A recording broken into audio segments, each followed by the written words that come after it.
So dear students, let us discuss the topic ionic compounds. The topic is from 10th Science and the unit is metals and non-metals. Dear students, these ionic compounds are also known as electrovalent compounds. And in previous lectures we have seen that when a metal combines with a non-metal, formation of ionic or electrovalent compounds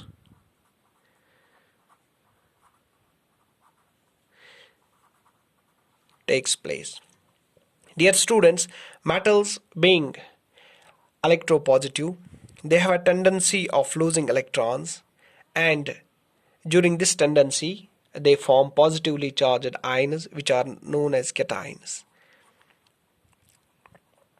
And these lost electrons, they are gained by the non-metals, and due to their electronegative tendency, that is, they have the potential to gain electrons, and due to this the non-metals, they form negatively charged anions.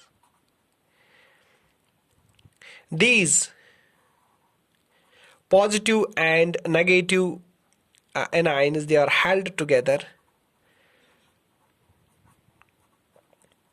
by strong electrostatic forces of attraction, or we can say by strong chemical bonds, and these bonds are known as ionic or electrovalent bonds.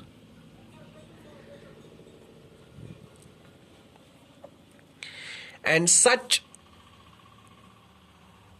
bonds, which are formed by loss and gain of electrons or by the formation of positively and negatively charged species, they form the ionic or electrovalent compounds. So if we take an example, suppose we will discuss the formation of sodium chloride molecule. Dear students, sodium being a metal, its electronic configuration is 11, and for chlorine it is 17. So writing their electronic configuration, so atomic number of sodium is 11 and that of chlorine is 17. So if we write the electronic configuration of both these atoms, that is 2, 8 and 1, here it is 2, 8 and 7. Dear students, metals are those elements which contain 1, 2 or 3 electrons in their outermost shell. Here sodium contains 1 electron in its outermost shell. So dear students, it's a metal. And here chlorine, non-metals are those elements, they usually contain 5, 6 or 7 electrons in their outermost shell. So we have this chlorine as the non-metal here. So the metal, they have already we have discussed, they have the tendency to lose these 1, 2 or 3 electrons that are present in their outermost shell to achieve nearest or inert gas configuration. So here this sodium atom, it will also lose this lost shell electron and it will attain the neon inert gas configuration, and this lost electron, it will be gained by this chlorine atom and it will occur 288 configuration, that is the argon 18 configuration. So I will write here sodium Lewis dot structure of sodium. So it contains 1 electron in its outermost shell. When it combines with chlorine, it is having 17, 1, 2, 7 electrons in its outermost shell, 1, 2, 3, 4, 5, 6 and 7. So dear students, here what happens, this sodium, it will lose this electron and it will be consequently gained by this chlorine. So during this process, losing and gaining of electrons and a positive and Cl negative ions will be formed, and these ions will be held by strong electrostatic force of attraction, which we call the chemical or electrovalent bond. So this is the ionic compound. Dear students, I am rapidly repeating this concept because you have already uh, studied or learned these concept, how metals and non-metals combine together, how ionic compounds are formed. So that's why I am rapidly, fastly repeating the concept. So now we will see the chemical properties, chemical and physical properties of ionic compounds. So physical properties of ionic compounds. So the first property is physical state.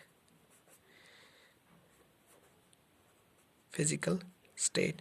Dear students, the ionic compounds, they are generally hard. They are brittle and break into pieces when force is applied, mechanical force is applied to them.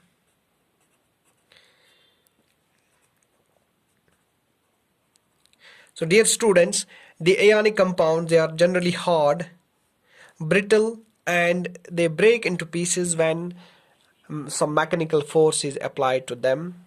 These ionic compounds, they are crystalline solids. Crystalline solids. Dear students, what actually the crystalline solid mean? Since these ionic compounds, they contain positive and negative constituents.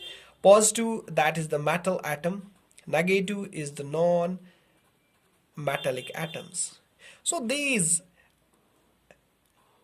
metallic and non-metallic atoms or ions, we can say, most appropriate is the ion. So these ions, they are arranged in these ionic compounds in a regular fashion, or we see the regular arrangement in three-dimensional pattern. For example, if we take the case of NaCl, sodium chloride, it is also an ionic compound and it's crystalline solid, and its crystals, they are cubic crystals. Suppose I will draw here the structure of NaCl. So here are the chlorine molecules, and here are the sodium molecules.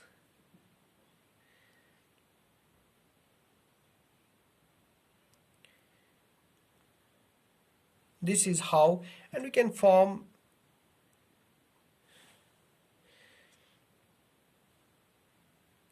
a regular arrangement of these ions. So a crystalline solid is that solid in which ions, that is the positive and negative ions, they are, we have a regular arrangement of these ions in three-dimensional pattern. So this is the physical state. So dear students, in the physical state, we have discussed that the ionic compounds, they are generally hard, brittle, and they break into pieces when a little mechanical force is applied to them. These ionic compounds, they are crystalline solids. Crystalline solids means solids where positive and negative ions, where the metallic and non-metallic ions have a regular arrangement in three-dimensional pattern. So now the second property is solubility. Dear students, this is an important concept, solubility. Ionic compounds, they contain positive and negative ions. That is why we call them polar compounds. Dear students, we have different solvents which also contain positive and negative ions, and they are known as polar solvents. For example, water. We have water as the polar solvent because here oxygen being more electronegative, it pulls the electrons in between the oxygen and hydrogen atoms, and that's why it develops slightly negative charge and hydrogen develops slightly positive charge. So we can represent water molecule like this. So this is the negatively charged oxygen and this is the positively charged hydrogen part. So these are the polar solvents, and we have also non-polar solvents where we do not have these charges, positive and negative charge, and these are also known as organic solvents like benzene, alcohols, ethers, etc. So dear students, what we have to discuss here that these ionic compounds being polar, they are soluble in polar solvents only, soluble in polar solvents, and these ionic compounds, they are not soluble in organic solvents or non-polar solvents like benzene, alcohol, ether, chloroform, and so on. So what happens if we take the example of NaCl, sodium chloride? So when we dissolve sodium chloride in say water, so in water it breaks into ions, Na positive and Cl negative, and these ions of the sodium chloride, they are surrounded by water molecules like this.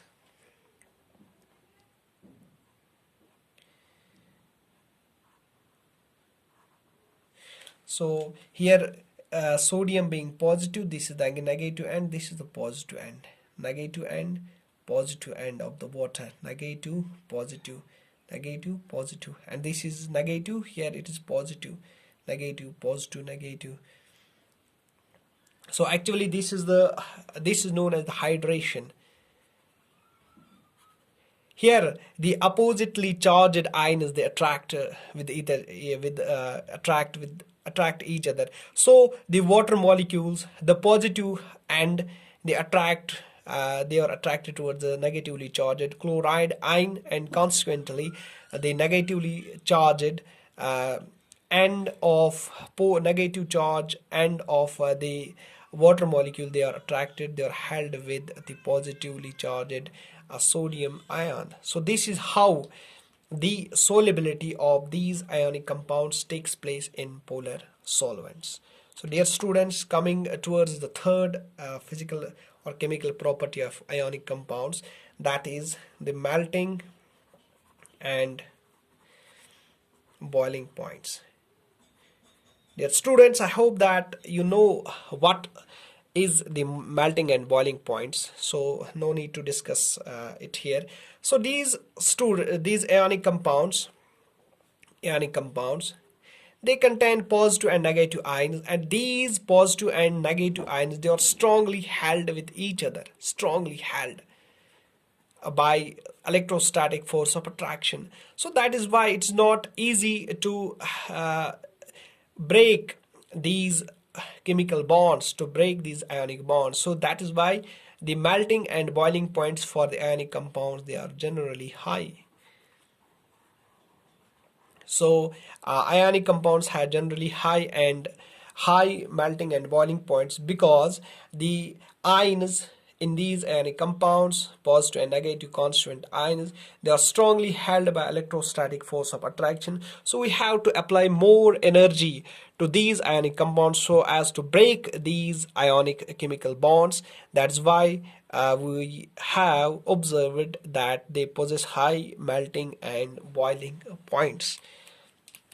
So coming to another physical property, that is color of the flame. Dear students, when these ionic compounds are brought to the flame, when they are burnt, when they are brought to the flame, these ionic compounds, they impart characteristic colors to the flame. ये flame को कुछ characteristic colours देते हैं, कुछ compounds एक colour flame को impart करते हैं और दूसरा जो कोई और कंपाउंड होगा वो अपना कुछ कलर इस फ्लैम को इम्पार्ट कर सकता है. So simply these ionic compounds they impart different characteristics colors to the flame depending upon the type of compound.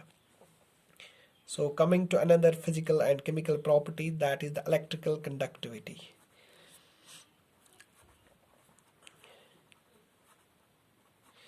Electrical conductivity. Dear students,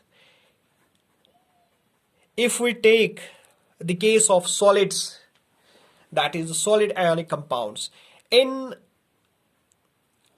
solid ionic compounds, these positive and negative ions, they are strongly held together by electrostatic force of attraction, and that is why these ions, they are not free. They are not free. When we do not have free ions, so it is not possible to conduct electricity. So no conduction of electricity. So in case of solid state, these ionic compounds, their constituent ions, they are held together strongly by a strong electrostatic force of attraction. That is why we do not have free positive or negative ions, and that is why no conduction of electricity is observed, because electricity is conducted by these ions when they are not free. So we do not witness, we can not observe any electrical conductivity. However, if these solids, they are taken in dissolved form, so we can say in a solution, the ions and the ions, that is the positive and negative ions, they separate out. These electrostatic forces, bonds, they are broken down, and now these positive and negative ions, they are free. And when they are free, so these ionic compound, they can conduct electricity in dissolved or solution form. So we have another case. If these ionic solid, they are melted down, and when we melt them, this is known as the molten form or molten stage. And when they are melted down, so the chemical ionic bonds, they break down, thereby freeing the positively and negative ions. So in both these cases, whether we take them in solution form or molten form, we have free ions in both these cases, and in these two forms, ionic compounds, they conduct electricity. So here they conduct electricity. So coming on to the last physical and chemical property, that is the ionic reaction. Dear students, when an ionic compound is dissolved in solution, is taken in solution form, it's dissolved in a solvent, positive and negative ions are formed. And when this solution is allowed to combine with another solution of ionic compounds that also contains the free positive and negative ions, so we can say the ionic reaction. So reaction of an ionic compound with other ionic compound, it has been observed that these reactions are very fast. What happens? These ions are they exchanged. So this negatively charged ion, it combines with the positive charge ion of another ionic compound, and similarly this negative charge, it forms and combines with this positively charged compound. So you can have different chemical reactions, and for this ionic reaction, suppose if we take AgNO3, and this is the silver nitrate. If a solution of silver nitrate is taken, aqueous solution, so when we dissolve silver nitrate in water, it forms Ag positive and NO3 negative. This is the silver metallic ion, this is the nitrate ion, and when it is added to NaCl, aqueous, so again we have taken the solution of NaCl in water, so we have Na positive and Cl negative. So here exchange of ions takes place. This chlorine which is here with NaCl, now it will combine with Ag, so we will get AgCl plus this Na will combine with NO3, then so we have NaNO3. This is sodium silver chloride, this is sodium nitrate.